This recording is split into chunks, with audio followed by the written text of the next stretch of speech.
Hi, this is Dana with Novels Alive, and today I have Kate Douglas with me, and she is the author of a 21-book series, and the last one is coming out called Wolf Tales. Welcome, Kate. So, Kate, you have this big anthology coming out. Tell me when it is coming out. The book comes out on June 28th. It's Wolf Tales 12, which is kind of hard to figure out because it is actually the 21st book in the series. It includes all of the Shanku stories in the Sexy Beast anthologies.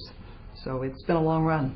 Well, yeah, and you sound like you're a pretty prolific author if you've got 21 in this series alone. Do you have others? I have another series, Demon Slayers. There are 4 books in that series, including an extra anthology that has a tied-in novel with it, or novella. And that's a zebra line. That's not real sexy. Wolf Tales is the one that kind of busts the boundaries and goes over the top.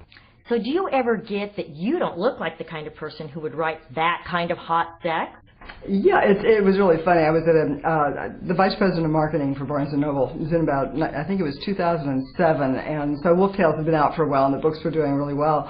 And we were at lunch with a group of people, and he kept looking at me, and he'd laugh, and he'd look away and laugh, and finally I said, "What are you laughing at?" And he said, "Well, you don't look like you write those books." I said, "No, I look like a grandmother. That's what I am, you know." But I do get that a lot, and I think it's good. I mean, I like the fact that it opens people up to say that, you know, whatever's in the person's brain. I mean, it's all fantasy what we write. Even when we write a contemporary romance that could really happen somewhere, essentially it's fantasy. It's make-believe.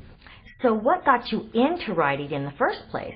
You'll laugh at this. I've been a writer all my life. I mean, I was writing in the 4th grade, and I was always writing. I did public information materials. I did, all kinds of freelance work. But in 1976, I was a substitute teacher, and one of the other teachers in the unit handed me a romance. I'd never heard of romances, and she handed me a Harlequin romance called Leopard in the Snow. And I can still remember taking that book home and reading it, and my first thought was, God, I can write these. This is such a neat thing. Well, 20 years later, it took me 20 years to sell my first book. But once I sold, I took off, and I did well. I've done real well. Well, you were probably raising children. I was raising children. I was having babies. I was working part-time. I was a cartoonist. I did a cartoon strip for a health agency for 17 years. So, and I was dealing with multiple sclerosis, which I've had for 25-plus years. But I'm in remission, so I'm very lucky in that respect. But life gets in the way. You might, and I was writing, but I wasn't really pursuing it the way I should have. So what kind of readers do you have? Do you get a lot of fan mail? Wonderful fan mail. Some I won't discuss because it's so over the top. I have never gotten what I would call a kinky or nasty letter, which is something I thought might happen because of what I write. There are no boundaries in Wolf Tales. I'm a firm believer that love is love and the rest is friction. It doesn't matter what your gender is, who you love. There are people in polyamorous relationships who've been together for 30 years with 2 spouses or 3 or whatever.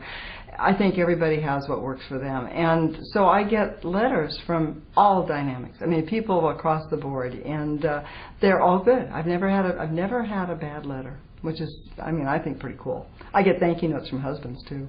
I bet you do. I do, and I love those. I have a separate file for those. So you've got this last book coming out in the summer, and what after that? What comes after? Well, I have a new series called Dream Catchers, and it's actually very sexy, very over the top. It's for Aphrodisia, the same line.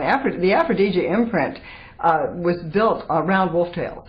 When Kensington started with erotic they didn't have erotic romance. Wolf Tales showed up on my editor's doorstep, and she liked it and had no place to put it, and she called Steve Zacharias and said, "I have no place to put this," and they started an imprint. And so I'm very proud of that because the imprint has stayed strong, and I've been the lead author in it since it debuted in January of 2006. That's very impressive. It's fun. And for somebody who had been struggling for so long, it's really gratifying because, it's not hard, not easy to break through, into New York publishing. It's very difficult. And so I was real proud of that. And I had a lot of people help me along the way, but it was a lot of, I think it's just being stubborn too, that always helps. You have to be tenacious. Oh, you have to be. You have to be in this business. Stella Cameron is the one who told me that being an author is like being a shark. You swim or you die. And I remember that all the time. I don't forget that little saying. No, that's an excellent thing.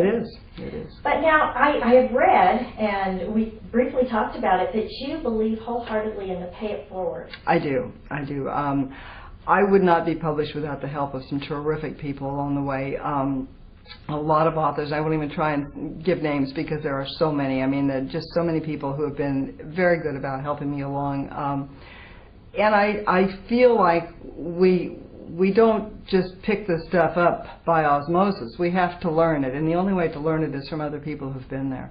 And I think the romance community is probably one of the most supportive communities in that respect, from Romance Writers of America and all of the help that new aspiring writers get, to just the lists and the online groups and the support groups. I think of them as therapy, actually, now at this point. but it's important. I think it's very important, and it makes me feel good.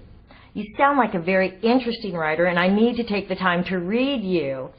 And I really appreciate you coming to the show today. Thank you very much. Just read it with a very open mind. Always. Yes, there are no boundaries or barriers in my books. We just kind of keep going off into the sunset. It's a lot of fun. Sounds wonderful. Thank you. Well, thank you very much. I appreciate it. It's been fun.